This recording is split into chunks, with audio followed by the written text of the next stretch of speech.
Okay, welcome to another correction of writing video by John A. Chào mừng các bạn vào video sửa bài writing khác của John. Okay, and today we are working on writing task 1, task 3 of Cam 14 practice test book, academic.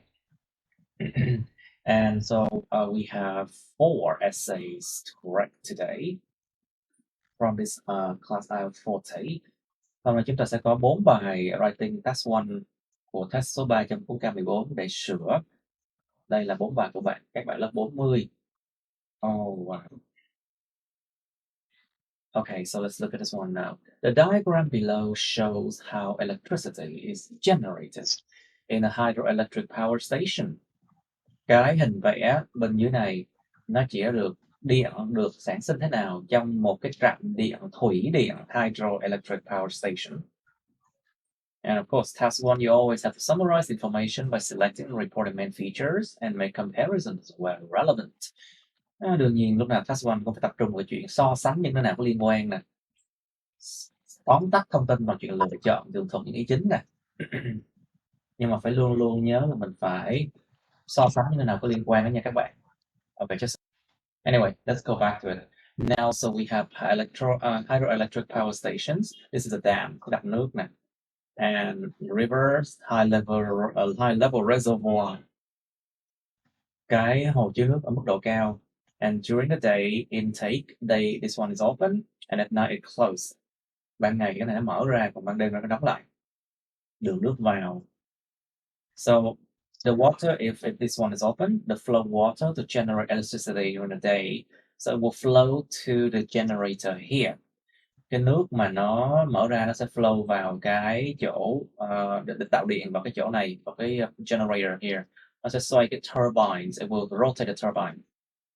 This is a reversible turbines, and at day it operates the generator, but at night it pump water back into high level reservoir. Cái turbine mà nó đảo chiều lại được cái này, ban ngày thì nó sẽ tạo ra điện. Nó sẽ operate, nó sẽ vận hành cái generator này tạo ra điện. It will operate the generator here to produce power to feed into the power line and to the national grid. Ban ngày nó tạo ra điện và nó feed vào, nó cho điện vào, nó bón điện vào, nó đổ điện vào cái mấy cái đường dây điện và đưa vào cái mạng lưới điện quốc gia. Và ban đêm thì sao? Nó bơm nước quay trở lại cái hồ bên trên này. Okay, so this one, during the day, water will flow all the way to low level reservoir, and during the night, it's the reverse. Ban ngày thì nước sẽ chảy từ đây tuốt xuống tận cái hồ chứa nước ở mức độ thấp, và ban đêm thì nó ngược lại thôi. Okay, just like that. All right, so let's see how well my students do this. Mr. Phúc, your essay. The given diagram illustrates hydroelectricity production process. Hydroelectricity production process. Mình là sản sinh ra điện chứ mình không có sản sinh ra thủy điện, you know. We create electricity by the end. We do not create or use hydroelectricity. So you have to say, oh, moment. I think I clicked on the wrong button again. Mình lại đụng phải một cái nút nào đó sai, nó hiện lên này. I don't remember how to close it. Đóng lại sao ta? How can I close this one? You remember? Bấm thử F12 thử xem. Try F12. No, it doesn't work. Ah, there it works now. Okay, good. Thank you. You see, I learn new things every day, yeah? Now, illustrate electricity production process in a power plant. But if you write like this, there's not enough information, right? Not enough information. Nếu mình ghi là cái sự sản xuất ra điện, quá trình sản xuất ra điện từ một cái nhà máy điện thì nó không đủ cái dữ kiện. There's not enough information. You have to say in a hydroelectric power plant. This is an adjective, okay? This is a noun that acts like an adjective, so it's okay. Cái này là một cái danh từ, còn cái này nó là một cái tính từ nha. Cho nên là vẫn không bị tính lập từ. Okay, ổn. In a hydroelectric power plant. But you need to have all the information in your opening, okay? you need to paraphrase the essay title in the right way with all information.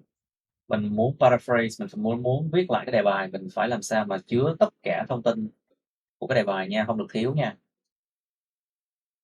Alright, in general, the process consists of different stages. Put the flow into the reservoir. What kind of reservoir? Mình nói rõ ra là nước chảy vào cái reservoir nào. What kind of reservoir is a high level reservoir?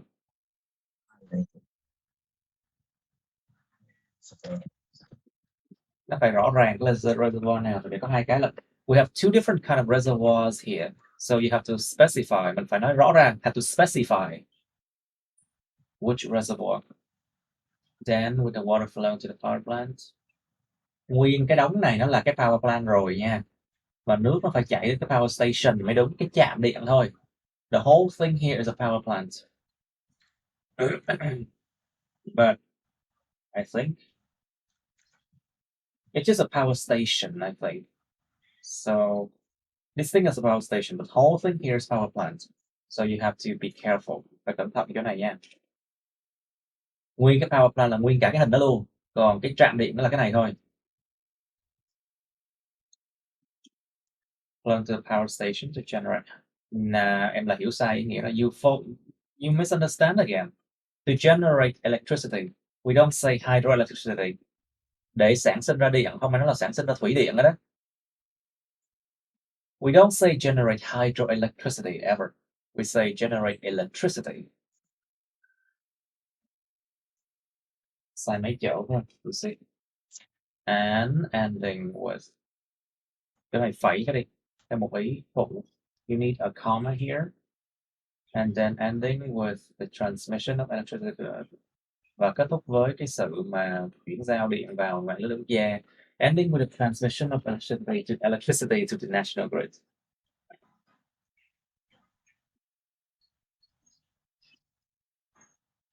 This is not the end, because this is an ongoing process, a cycle. Nó một cái chu trình, a cycle. It is not the end, okay? It's not the end, okay?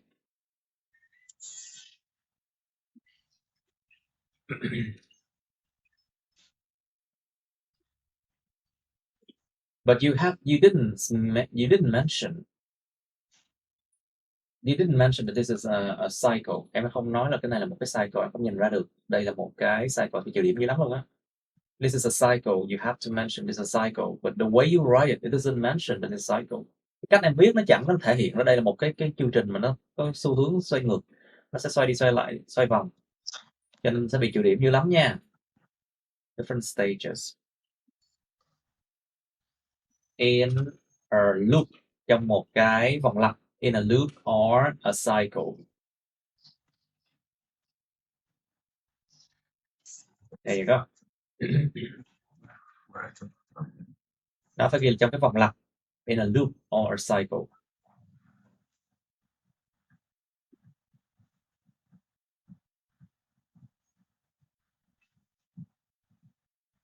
Okay, the process begins with river water stored in a high-level reservoir created by the wind.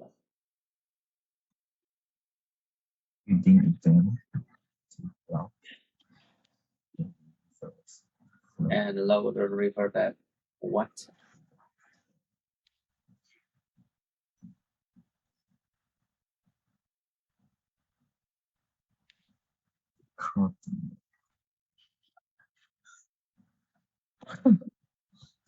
Cái chuyện cái dam này đã được xây chứ không phải nó chủ động xây nha. The dam was built. It's passive. But you are using an active way to write it. And viết bằng một cách chủ động, dùng verb in như này, chủ động. Mà cái dam là phải bị hoặc là được xây. The dam must be built, you know.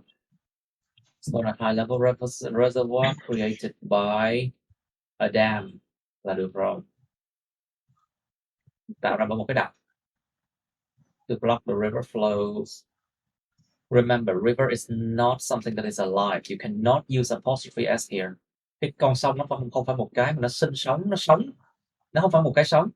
Cho nên em không thể nào dùng sở hữu các phẩy s như thế này. Apostrophe s như này không được.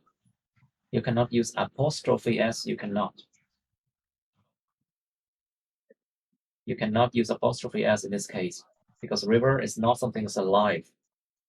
So it blocked the river flow enough. And load the riverbed. Cái này để làm cái gì? Why even need to mention this one? It's irrelevant. Nó là một cái thông tin không cần thiết.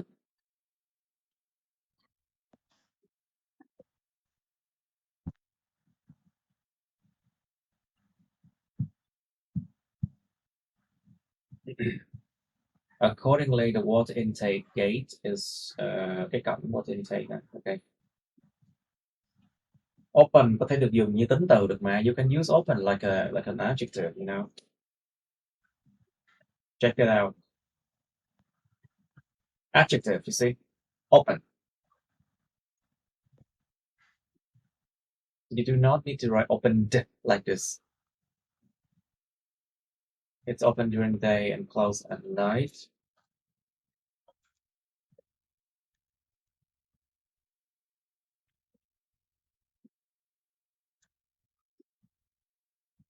But is close an adjective? Let's check it out.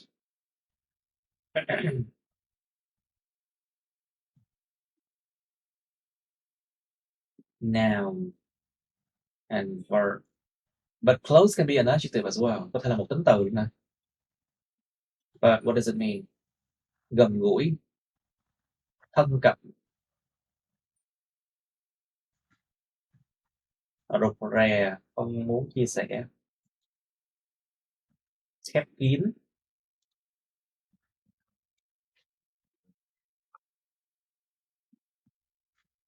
Not foreign position or time, không nó gần.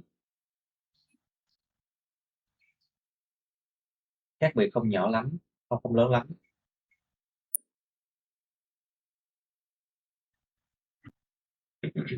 Đóng lại, nhưng mà cái từ close đóng á thì nó phải tìm cho cái từ phù hợp. I think here, I think the right adjective is closed. Yep. Cái nghĩa đúng của nó phải là closed mà đóng lại á. To close something, you know, during the day and close at night. So that water flows into a turbine.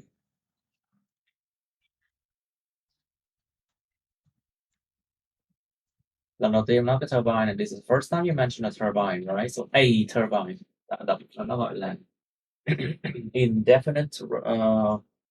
indefinite article. Mình phải dùng a and lần đầu tiên mình nhắc đến gì đó.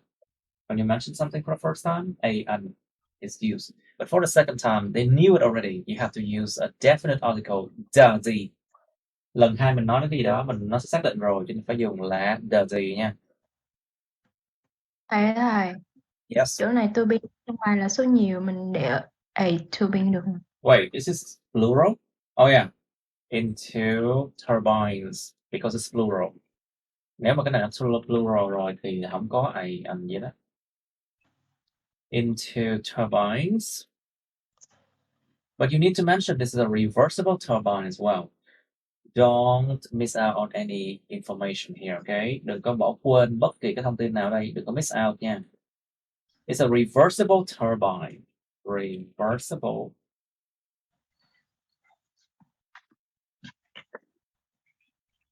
And back.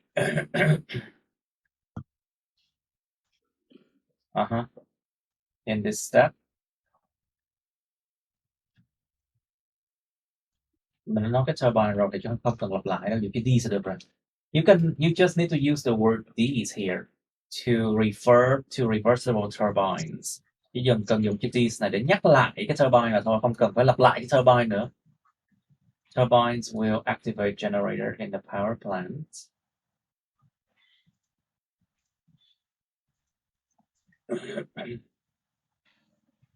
Wait, it's only one generator, right? Chỉ có một cái generator, mà chẳng phải nói nhiều cái turbines. There are several turbines, but only one generator. So, we'll activate. Wait, this one, it's first time, okay. We'll activate a generator in a power plant to generate electricity and then transmit it to the national grid system, okay. Then, during the day,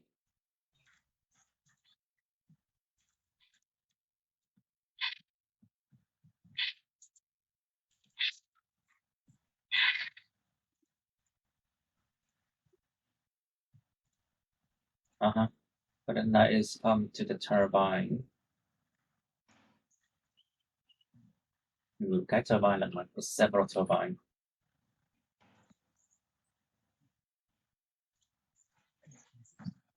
Để tạo thành cái thrust lực đẩy ha, to create thrust to pump water back to the reservoir ready for daily use. Okay. Cũng được đấy, không đến nỗi tệ lắm. It's not too bad. Even though you make some mistakes here and there, but could result in a bad score. You have to be careful. Em phải cẩn thận nhiều cái chỗ về logic nữa. Nó có thể ảnh hưởng đến cái điểm em lắm luôn á. And then irrelevant things and then things like that. Okay, now the process generate electricity of a plant.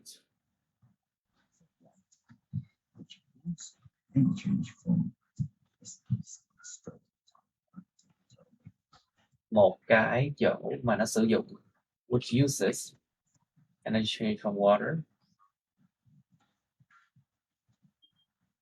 is demonstrated on the drawing.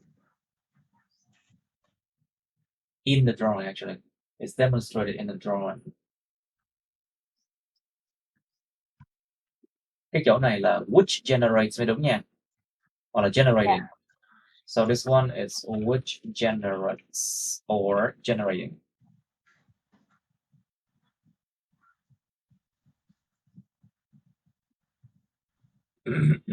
Tại vì cái đống này nó là cái mệnh đề quan hệ thôi, nó bổ nghĩa cho cái process. The process mới là chủ ngữ chính nè, mới là is, mới là động từ chính nè. The whole thing is just basically relative clauses to provide information about the noun process. The process here is the subject. Is the main verb. You need which here, you know. Em cần cái đại từ quan hệ ở đây. You need this relative pronouns here. Or generating.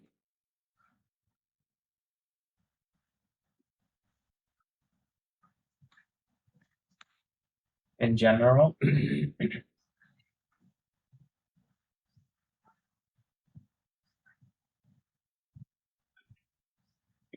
cái dòng chảy nước mà sản sinh ra điện và bơm nước là một cái đường giống nhau vậy. It produces electricity and pumps water. Nó chỉ là cái dòng chảy nước thôi mà nó sản sinh ra điện. Lúc mà nó quay lại nó cũng sản sinh ra điện nha. Wait, at night it doesn't. Wait, at night it doesn't actually produce electricity because it doesn't operate the generator. Okay, Phúc, there's a problem here. Hồi nãy Phúc ghi làm sao mà giống kiểu mà cả hai ngày đêm đều sản xuất ra điện là sai.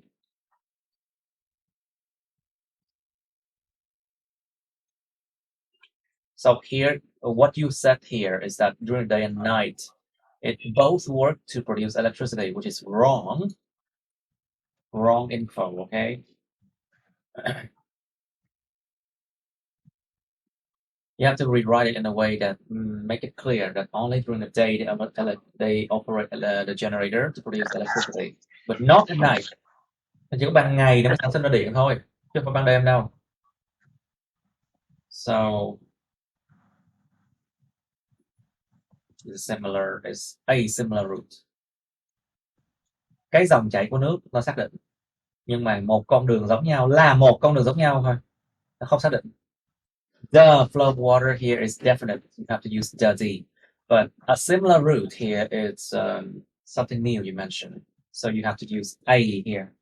Cái dụ the a anh á, đến nhiều khi 7 chấm mấy bạn vẫn sai hoài luôn á. Even like experienced writer, the a anh, so a lot of the time people still make mistakes with that. Even at band 7. It's a similar route. However, there's a reverse.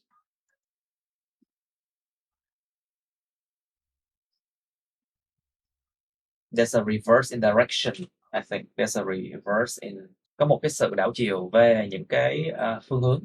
There is a reverse in direction between day and night, I think.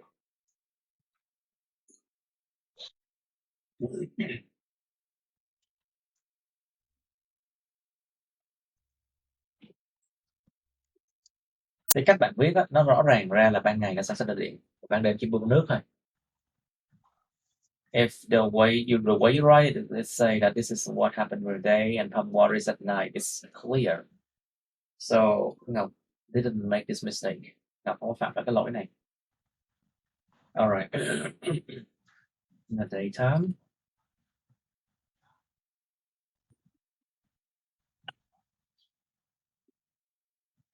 close down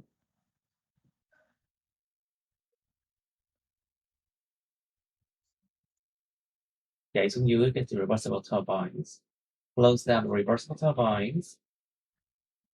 Tại sao cái chỗ này có chờ? Tại vì nó xác định là cái turbine nào, mình xác định rõ ràng turbine nào nó là turbine mà vận hành cái generator. Here, there's a duh here. It's definite because what turbine you're talking about? It's specific, right? The turbine which operate the generator. It's specific. Nó cụ thể là cái turbine nào mình đang nói về, cho nên là phải có the gì ở đây. Slow down the reversible turbine which operate the generators. There's only one generator, right? Which operate the generator to create the product in the power station. Mình sẽ không nói là sản phẩm, tại vì cái điện nó không coi là sản phẩm. And I don't think electricity is considered as a product here.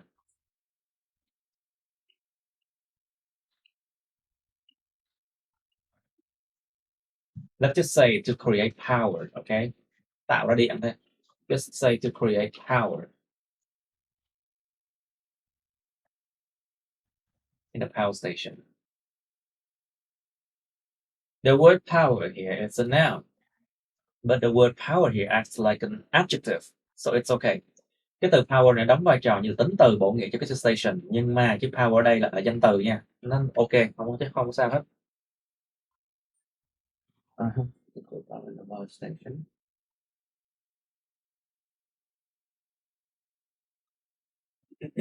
Distribute electricity production.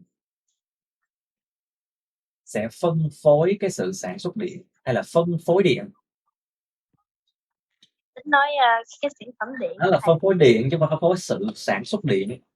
It's distribute electricity, not electricity production, okay? We'll distribute the electricity into the national grid.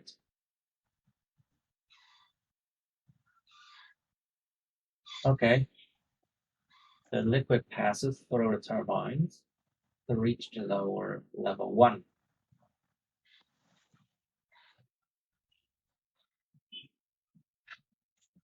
Tại vì cái chỗ high level reservoir nó quá xa cái chỗ này và nó có một đống cái danh từ khác thì mình đâu có biết được cái low level 1 là cái nào, cho nên có thể nó gây hiểu lầm nha. Nó có thể nó gây rối. Because the word high level reservoir here, it's quite far away from here when you use 1. It can create a confusion. What lower level 1? Is it a power station, lower level 1? Liệu phải là cái trạm điện ở khúc bên dưới hay không? So, you know, to reach there, let's say to reach the low level reservoir.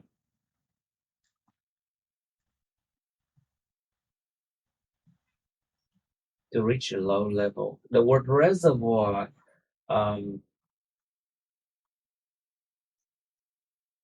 I think you still need to repeat that word, I think. Thầy nghĩ em vẫn nên đọc lại cái từ đó ở đây, tại vì nó ở quá xa cái từ đầu tiên reservoir rồi. It's too far from the first word reservoir here. I think you can repeat it, no problem. During nighttime. I think during the nighttime, During nighttime, okay. During nighttime, the apparatus, cái cỗ máy này acts as a pump, đóng vai trò như một cái bơm. Được hút vào, được withdraw into. Cái chỗ này là upper one được nè, tại vì trên này là low level reservoir, nó rất gần, cho nên là cái chỗ này upper one là ta hiểu ngay là low là upper reservoir rồi. So here in the same sentence, you said lower level reservoir, and here you mentioned the upper one. People immediately understand it's the upper reservoir. So here is okay, right? Đó là sự khác biệt tại sao nên dùng one, chỗ nào không nên dùng á, là vậy á. There's a difference between where you should use and where you should not use one or once, you know. Dạ. Yes, we're drawn to the want to use. Cái nước được sử dụng chứ không phải là để sử dụng. To be used. I think water's to be used on the next working day. Okay.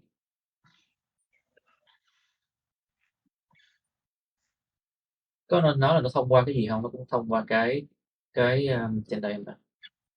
Oh, you said it's similar route already here. So I don't think we need to mention that it have to go through the same reversal turbines. Cho nên nó nói là nó đi qua cái chiều nước nào, nó cũng đi qua một cái con đường như vậy. Tức là làm sao? Thì người ta cũng sẽ tự hiểu là nó sẽ đi qua cái reversible turbine thôi.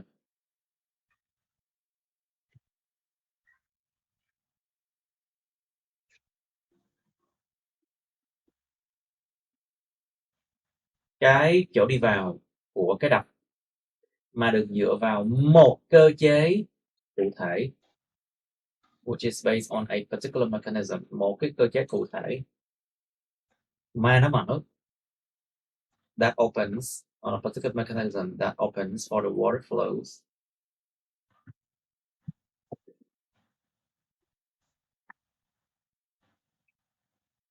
Mà nó mở cho cái chiều nước, mà nó mở cho cái luồng nước, that opens for the water flow into the reversible turbine at the day, không no, at day, nó chỉ có là ban ngày nói chung là at day in general,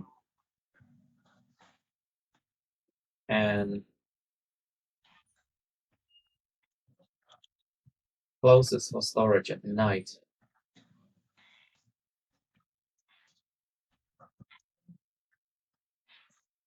Okay, good enough. Not too bad. Không tệ lắm. It's actually quite okay. All right. So, is it a flowchart? No, it's not. Flowchart là theo cái kiểu mà từng cái bước cái bảng nó theo một cái đường dẫn, nó đi đến bước cuối cùng. Cái này không phải flowchart nha. This is not a flowchart. A flowchart is when you have several tables. Step 1 lead to step 2, step 2 lead to step 3, step 3 lead to step 4, something like that. This is not a flowchart, okay? You misunderstood. Em hiểu lầm cái này rồi. This is just a kind of process. Đây là một cái dạng process, cái quy trình thôi. So, careful. Process. The process of the hydroelectric power plant. Quá trình của sự vận hành cái trạm điện thủy điện. Chỉ ra được. What? Insulation là cái sự cái lớp đệm á hả? Chỉ được cái khúc đệm mà được sản sinh ra. What? So the insulation is generated. What? I don't understand. What do you mean? The insulation generated. What? Này không hiểu. I don't understand this. Còn như vậy là sao? Không không. Là kiểu như là cái sản sinh điện nó thầy mà. Là sao nói lại? Once again. Quy trình giống như là quy trình sản sinh ra dòng điện này mà.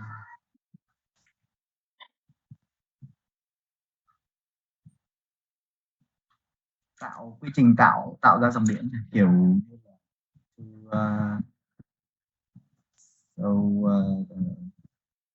Các bạn coi lại kỹ đi. Thầy nghĩ là bài của Tùng rất là hay, có những vấn đề về logic luôn á. Các bạn coi kỹ các bạn sẽ thấy có rất nhiều vấn đề. Mr. Tùng, your essay often contain a lot of logic problems, so I would advise class to read it carefully again. Okay, I'll give you some time, okay? All right, so here rotates the turbine in the daytime and generate electricity. To generate electricity, okay? And at night this process is reverse. It's reversed. Bị đảo chiều lại is reversed from the water back to the high level reservoir. Thay vì lặp lại là to the higher reservoir, nó lặp lại chữ mà thay vì là quay lại đến cái nơi bắt đầu. Instead of saying like this, you can just say when water back to where it begins. Nơi nó bắt đầu, where it begins. Where it begins. Nếu mà em đổi từ nào là cái chỗ này. This is where it begins. The water flow from the river. So you do not have to repeat the word high level reservoir again, I think. Yes, what do you say, Tùng? ý là nếu mà trong trường kiểu em thấy kiểu high level lặp đi lặp lại nhiều thì em đổi thành lake đúng không thầy? Kiểu như là cũng là cái hồ lớn á, thì hồ Lake. But still, it's not clear. Nó vẫn không rõ ràng là cái lake nào, cái lake nào, cái hồ lớn nào. Still not clear. You have to be clear, understand? Yes. Phải nói rõ ràng ra là nó là cái gì. Không được nói mơ hồ. You cannot just say it vaguely, you know.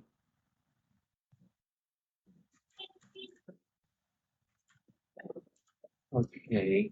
Remember the IELTS writing test 1 or writing test 2, you must be clear. Everything must be clear, okay? Cái vụ mà văn writing test 1 và 2 á, nó rất là chậm cái vụ mà phải rõ ràng về logic và rõ ràng về tất cả mọi thứ ra. Chứ không có được mơ hồ nha.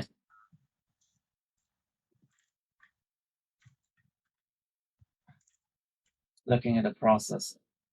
Nhìn vào cái quá trình này chỉ ra rằng sai về ngữ pháp này. Wrong in grammar. What's the problem? Who can point out the problem here? Ai có thể chỉ ra được cái vấn đề về lỗi văn phạm đây?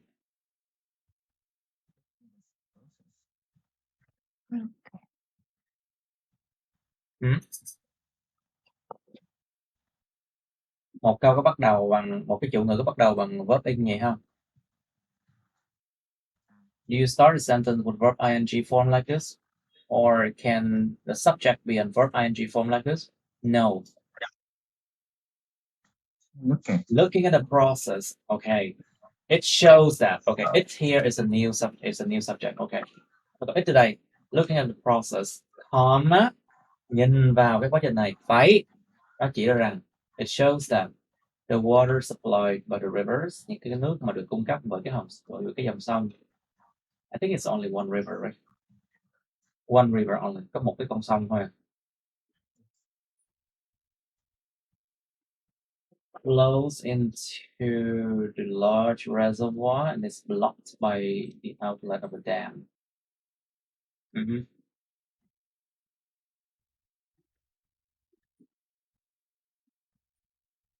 The dam gate is open. Em cái giống như cái intake.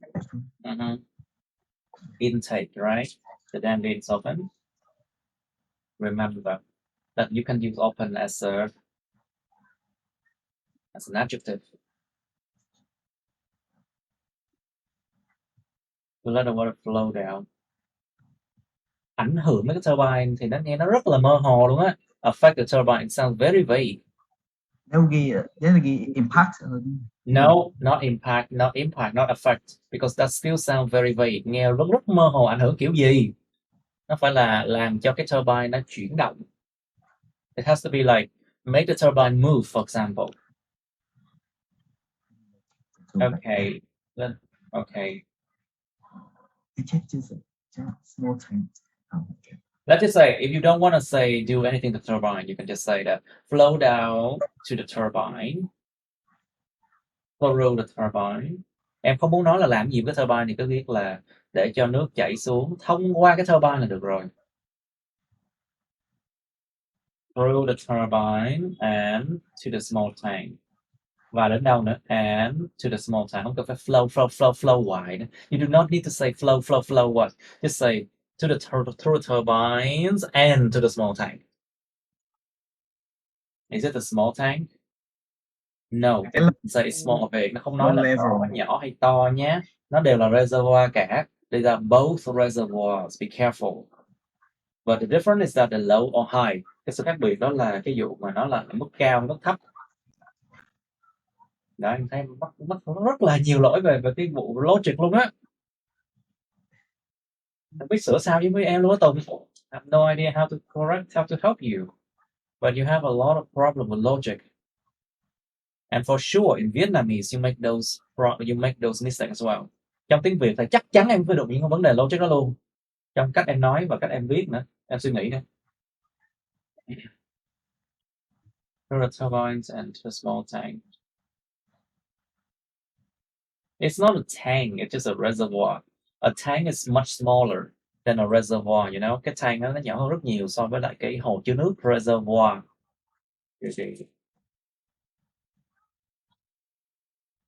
Low level. This is not just large. You have to say that to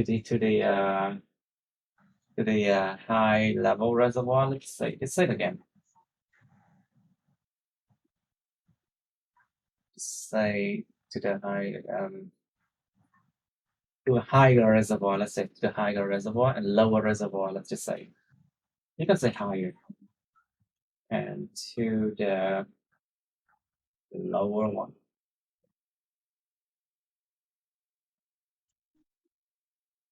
Nhưng mà low one cái này nó cũng lại xa xa cái chỗ reservoir đầu tiên, cho nên là nó sẽ gây hiểu lầm nếu mà không biết là cái lower one là nói về cái gì. Here it's far away from the word reservoir, so maybe it's okay to repeat sometimes, you know. Vẫn ok nếu mà mình lặp đi lặp lại một vài lần, no problem. Miễn sao nó rõ ràng. As long as it's clear, you can repeat a few times, no problem. At night, the dams, remember the dam is not something that's alive, so you cannot use apostrophe s. Nhớ nha, không dùng sở hữu các phẩy s với những cái nào không sống. The dam discharge door, cái cửa mà để phóng thích ra của cái dam, của cái đập. Tại sao dùng tương lai đây? Why do you have to use future tense? Just simple present. Closes. Cái cửa đóng lại. The dam discharge closes. And ai sử dụng cái form, đây là vấn đề về chủ ngữ nè. Vấn đề về ai thực hiện hành động nè. Đó là logic nè. Logic problem again. Who did the action? It's not the dam that used the pump. Không phải là cái đạn, không phải là cái cửa này nó sử dụng cái bơm nha, mà nó chính là cái bơm được sử dụng thôi, nên là dùng dạng bị động. If you don't want to show like, nếu mà không muốn show ra ai thực hiện hành động thì dùng dạng bị động. If you don't want to show who did the actions, you have to use passive form. But here, it's not the dam discharge door that uses the pump to pump water. No, it's wrong. You have to say thật sự không phải là cái pump mà nó là cái reversible turbine nó mới được dùng. It's the reversible turbine that is used to pump water, not the pump itself, right? Nó làm gì có cái bơm nào đâu. Nó chỉ là cái reversible turbine, nó dùng để bơm nước thôi. Okay.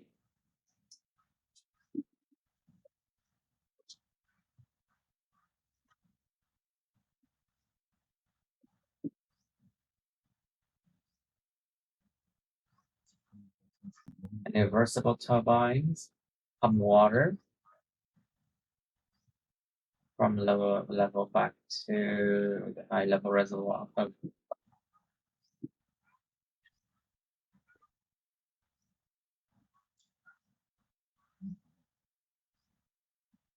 Due to the continuous operation of discharging and pumping water between day and night.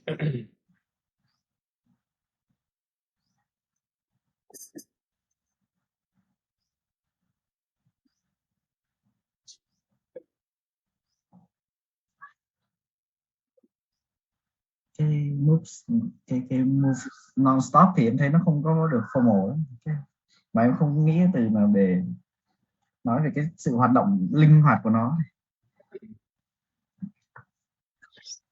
How do you know it moved non-stop? It's not mentioned in here. You are assuming thing again. Em lại bắt đầu assume kiến thức, em lại coi như giả định là như vậy. Mặc dù điều này không hề được nêu ra ở đây. Em sao em biết được nó hoạt động liên tục? How do you know it works continuously? It's not mentioned here. What is not mentioned, you should not assume it, okay? Nó không được nêu ra, mình không tuyệt đối không được mà giả định nha. This is task 1. Okay.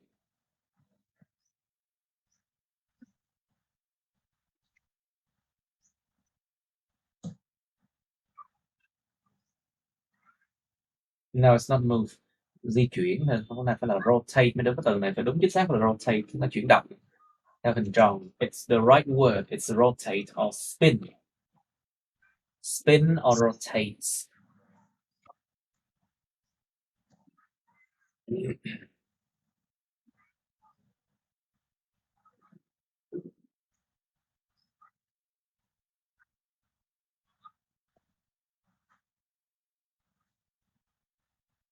Nó không formal.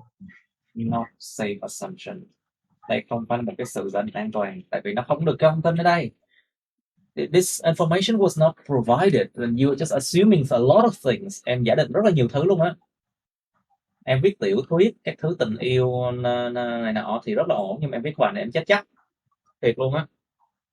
You can write a lot of good essays, like, you know, poetry, or you can write novels, but with this class task one, I'm sorry, it's a mess.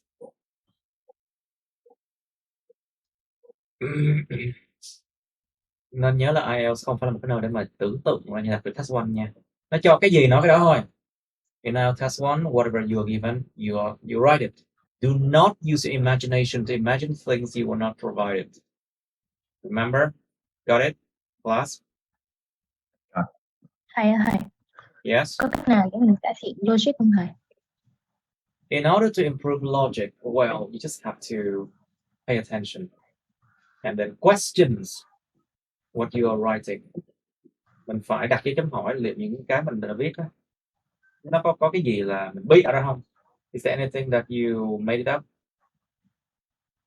Viết đi viết lại nhiều lần các bạn sẽ cải thiện được logic thôi. Cái vấn đề là giữa các bạn á, nhiều người thì là các bạn cải thiện nhanh hơn người khác hoặc là chậm hơn người khác. Mà đương nhiên cứ phải tiếp tục luyện tập thôi. You just have to continuously try to improve your logic. Some people will be slower than others, but what can I say? You just have to keep on writing and then get feedback and then improve. Even though sometimes slow, yeah, you still have to improve. Remember that writing is the hardest skill to improve. It takes a lot of time to improve. A lot of effort, a lot of time, a lot of money. Kỹ năng writing là kỹ năng tốn sức, tốn tiền, tốn thời gian rất là nhiều để cải thiện luôn á. Just ask Cải thiện logic đó không? Say again. Thầy, cải thiện logic trong đời sống bình thường luôn thầy, không chỉ trong writing, nó sẽ ảnh hưởng đến Em phải mọi đọc mặt. nhiều. Nói chung là em phải đọc nhiều, và em mà không phải đọc tiểu thuyết đâu nha. Đừng bao giờ đọc mấy cái vớ vẩn đó. Logic đại cương rồi. You have to do more math, maybe do something that like play chess, chơi cờ hoặc chơi bất cái gì mà nó dùng để mà suy luận biện luận đó. Bất kỳ cái gì mà biện luận, ví dụ là toán, sudoku hoặc là chơi cờ hay something like that. I think you have to do it slowly from like many years. Phải làm nó một cách từ từ chậm rãi nhiều năm nó mới cải thiện được logic nha.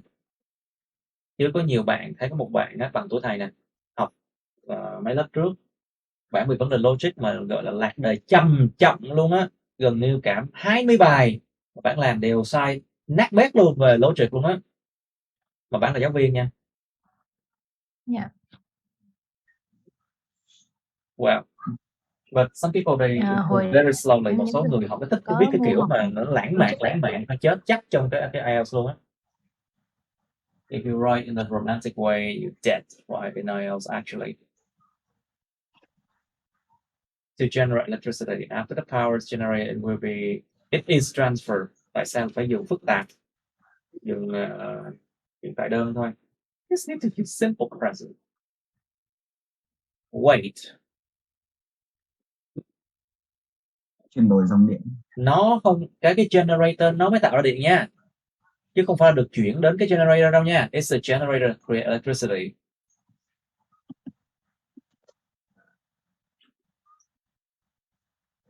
It is transferred to power lines and directly to the power and natural grid. Nó được chuyển đến những cái đường điện và trực tiếp đến với lại cái mạng lưới điện quốc gia.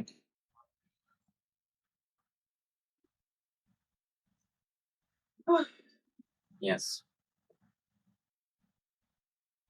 165.65 từ, okay. Okay, your turn. Are you excited? No. Of course, you should not.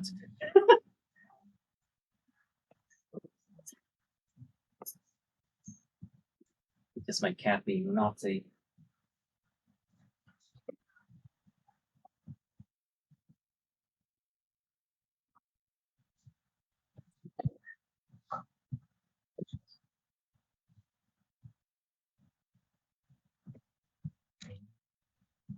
Process.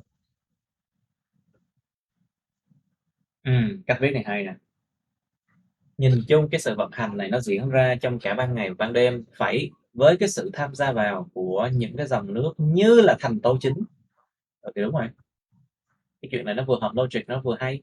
This one is both logical and it sounds great.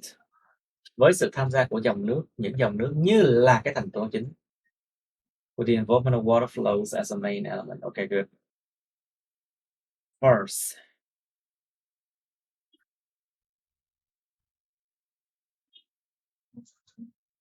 Trong mấy cái process như vậy mình nên dùng là first, secondly và last, chứ không phải là firstly, secondly và lastly nha các bạn. Tại vì nó là những cái bước của một cái chu trình, chứ không phải là điều này, điều 1, điều 2, điều 3. Cái firstly, secondly và lastly nên dùng cho văn task 2 nha. Còn task 1 process dùng first, second và lastly, something like that. Remember the first, second and last is used to organize steps in a process of writing task 1, okay? For writing task 2, you can write firstly, secondly, or lastly to organize ideas. Sắp xếp ý tưởng. Từ ý một là ideas. Thì firstly, secondly và lastly. Từng cái steps, từng cái bước của cái chu trình thì là phải là first, second hoặc là last, okay? Okay.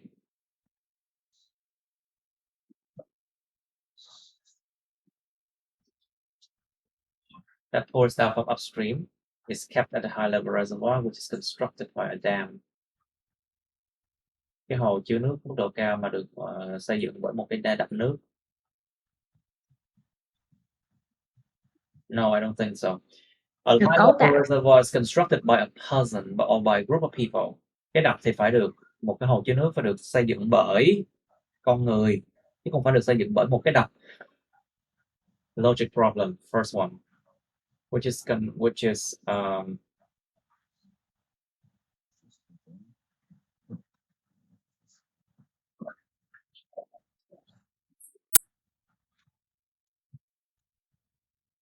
constrained, mà bị giới hạn lại bởi một cái đập, tại vì nó không đi được. It's limited by a dam because it cannot go, right? Which is constrained or limited by a dam. Yeah. Constrained by a dam. Under the dam, và lặp lại cái dam này. So under it, use it to refer to dam, you know? Dùng chữ it để nó refer lại cái chữ dam ở đằng trước. There's a pipe system to lead the water down toward the river so for the generator. Oh. This machine thay thế cho cái generator. This machine is to refer to generator, okay?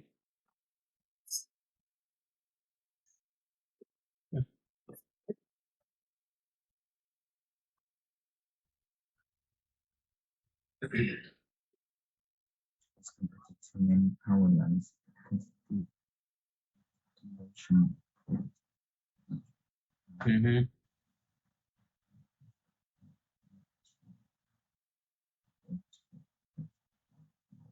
Ủa nhưng mà thực sự cái này nó đâu phải mấy bước gì đâu, em viết là một đống bước rồi mà. This is like a lot of steps, you know.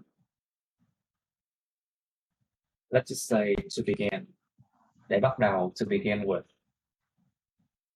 Để bắt đầu, to begin with. Để bắt đầu đi. Okay. In addition, thêm vào đó. Thêm vào đó, it is noticeable. Không viết tắt trong IELTS nha. Do not write abbreviation in IELTS, okay? Yes. It is noticeable that one's once night comes, một khi đêm tới, the opposite process starts. Cái quá trình đối nghịch nó bắt đầu. Okay, good. At the lower tank, water goes back the route it comes in a day. Nước đi quay lại cái con đường mà nó đến trong ngày, con đường mà nó tới trong ngày. Goes back the route it comes in a day. 7. Where the turbines vomit forward into the...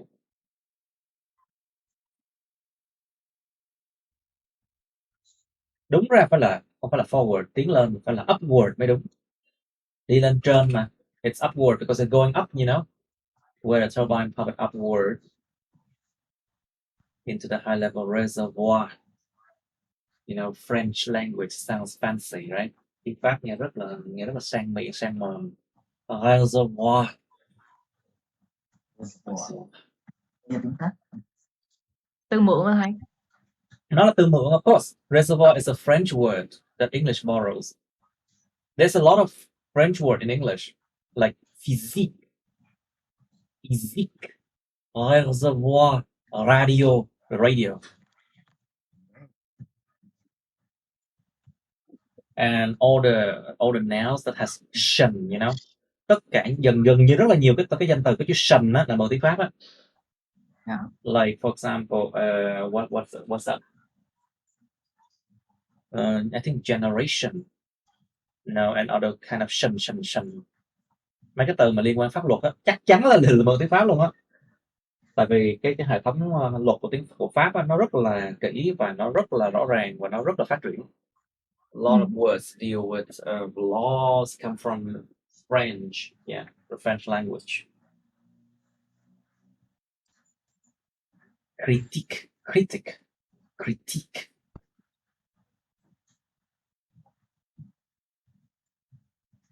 Okay.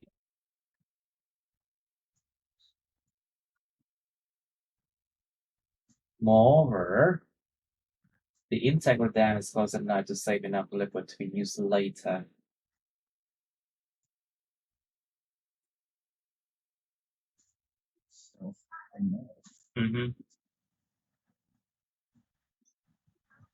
All right, good enough. But I feel like you all have logic problems when it comes to this writing task 1. Cái bài task 1 này là một cái ổ để mà gọi là các bạn bị dính vấn đề logic lắm luôn á. Nó giống như là một cái nơi mà thao mà bung lụa để vấn đề logic bị trừ điểm. It's just like a hive where logic problems can arise, and then of course people will have very low grade in this task 1. Nhìn có vẻ dễ nhưng không, điểm thấp đầy luôn á. Cái bài này, any question? Any question, class? No. Are you sure that you make mistake again and again and again? Cái bài thủy điện này em chưa gặp bao giờ nên cũng thấy hơi khó xíu. Em chưa có một chút kiến thức gì về thủy điện luôn, em còn chưa biết cái đập thủy điện như nào. Don't worry, I don't know what it is. Thủy điện á, là một cái mà học trong môn vật lý và môn địa lý nữa. Nó là cái nơi nó dùng hiện tượng cảm ứng điện từ để tạo dòng điện. Nó xoay cái này xong rồi cái bên trong cái generator nó có cái nam châm á, và cuộn dây nó sinh ra hiện tượng cảm ứng điện từ để tạo dòng điện. So basically, hydroelectric power stations uses induction, which is a physical process, induction, to produce electricity. Any question? Ý là tại em thấy thầy thì nó cũng có chuyển động liên tục mà đúng không này? Nếu mà hoạt động sure it works all the time? Okay. Anyway, you can say that it's an ongoing thing. It's continuous. Okay, fine if you want it that way. Because sometimes it's not clear. Đôi khi không có rõ ràng lắm đâu. Sometimes it's not clear. Because I'm just one examiner. Let's just say I'm an examiner, okay? there will be at least 2 examiners to give you a grade, and I'm sure they will argue a lot about your grades in this task. And then there will come a third examiner to give you a third grade. For example, cái bài này có thể là các người examiner họ chấm vào các bạn, họ tranh luận dữ lắm luôn á. Sẽ đem thêm một người examiner thứ ba vô nữa, xem chấm nát nước không, được bao nhiêu điểm. Alright, anyway, process can be very hard or very easy depending on you. Nó tùy vào các bạn thôi. Cái process có thể rất khó và rất dễ. Nó tùy vào các bạn học theo kiểu gì thôi. Bạn nào học theo kiểu hình ảnh và logic tốt thì process sẽ làm rất là dễ. Còn bạn nào mà nhìn không có rõ, hay tưởng tượng này nọ, nghĩ là tưởng tượng tùm lum á, là chết chắc. Cái logic. Remember, process is not for someone to imagine things, okay? That's one in general. You do not use your imagination. Whatever is given to you, you write it, okay? I don't want to repeat this one, okay? Không muốn lặp lại đâu nha. Okay. Yeah, what do you say? I say okay. Okay, then we can end it here, I think. Okay, that's the end of my videos. Please like, share this video with your friends, subscribe to my YouTube channel, and press on the bell button next to the subscribe button so you can get notified about my new uploads, okay? You can also press follow my Facebook, but please don't add me on Facebook as friends, okay? Cảm ơn các bạn đã theo dõi nha. Các bạn hãy nhấn vào like, chia sẻ video này bạn bè các bạn. Nhấn vào nút đăng ký kênh YouTube mình và nút cái chuông kế bên cạnh cái đăng ký kênh đó để mà các bạn có thể được thông báo về những video mới nha. Các bạn cũng có thể nhấn vào nút theo dõi Facebook mình, nhưng nhớ đừng kết bạn Facebook mình nha. Thank you and see you. Bye.